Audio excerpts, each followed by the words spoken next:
pour faire ma mission, pour remplir ma mission pour les Anglais, il y avait beaucoup de méthodes de tâcher d'attirer des fonctionnaires soviétiques dans la zone anglaise ou les autres zones françaises ou américaines. Mais c'était très difficile parce que d'abord les fonctionnaires, les officiers, les soldats soviétiques n'étaient pas permis par leur autorité, pas par les Anglais ou les Américains, mais par leurs autorités, à venir à Berlin de l'Est. Ce n'était pas permis. Nous, les fonctionnaires du service secret anglais, n'étaient pas permis, aussi encore par les autorités anglaises et américaines et françaises, je ne sais pas, mais nous n'étions pas permis d'aller dans la zone soviétique. J'ai vu en lisant vos mémoires que vous avez passé beaucoup de temps dans les boîtes de nuit à ce moment-là. Oui, si c'était possible, parce qu'il y avait tout de même, j'ai eu un ou deux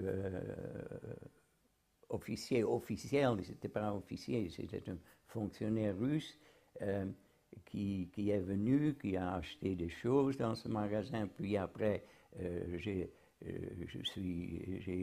lié avec lui avec des relations amicales, et quand il venait, je l'invitais le soir dans une boîte de nuit. Il y en avait beaucoup à Berlin à ce moment, et il était très content d'y aller et de regarder et de boire du vin. Alors c'était, oui, ça. Mais tout de même, c'était très difficile de le faire. Mais pour les Russes, pour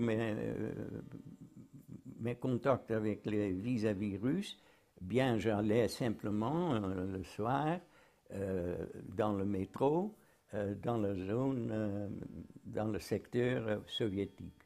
Et j'ai descendu dans le gare, j'étais, je crois que c'était Karl-Marx-Platz, les rues étaient désertes là, le soir, et il y avait une grande voiture qui m'attendait et qui emmenait à Karlshorst dans un appartement où pendant 1 heure je pouvais parler avec mon vis-à-vis russe, et puis après je suis revenu. C'est-à-dire à votre vis-à-vis russe, qu'est-ce que vous racontiez en fait? Non, je donnais les informations qui étaient d'intérêt pour eux.